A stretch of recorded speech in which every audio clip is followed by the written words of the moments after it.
நம்ம புதுசா வீடு கட்டி எலக்ட்ரிக்கல் வேலை செய்யும் போது எலக்ட்ரீஷியன் எர்த் பைப் அடிப்பாங்க கம்பல்சரி. இது பல பேருக்கு தெரிஞ்சிருக்கலாம், சில பேருக்கு தெரியாம இருக்கலாம். அந்த தெரியாத சில பேருக்காக தான் இந்த வீடியோவே நான் மேக் பண்றேன்.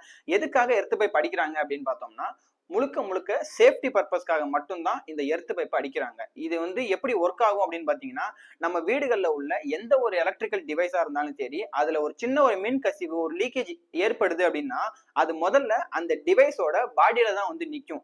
அந்த கசிஞ்ச மின்சாரமானது. இப்போ உதாரணத்துக்கு ஃப்ரிட்ஜையும் வாஷிங் மிஷினையும் நம்ம எடுத்துக்கலாம். எதுக்காக அப்படின்னா, இது ரெண்டையும் தான் நம்ம டெய்லி கையால தொட்டு உபயோகப்படுத்துறோம். ஸோ இப்போ இந்த ஃப்ரிட்ஜா இருக்கட்டும், வாஷிங் மிஷினா இருக்கட்டும், ரெண்டுல ஏதோ ஒரு டிவைஸ்ல ஒரு சின்ன ஒரு பிரச்சனை ஆயிடுச்சு மோட்டார்ல. ஸோ லீக்கேஜ் ஆகுது அப்படின்னா அந்த கரண்ட் பாடியில தான் நிக்கும். அப்போ நம்ம எர்த் பண்ணல அப்படின்னா நம்ம போய் கை வைக்கும் போது அந்த கரண்ட் நம்ம மேலதான் அடிக்கும். இதே நம்ம எர்த் பண்ணிருந்தோம் அப்படின்னா அந்த லீக்கேஜ் ஆன கரண்ட் அந்த எர்த் ஒயர் மூலியமா டைரக்டா நம்ம வீட்டுல எந்த இடத்துல அந்த எர்த் அடிச்சிருக்காங்களோ அந்த இடத்துல டைரக்டா கிரவுண்டுக்கு போயிடும். ஸோ இதனால நமக்கு எந்த ஒரு பாதிப்பும் ஏற்படாது.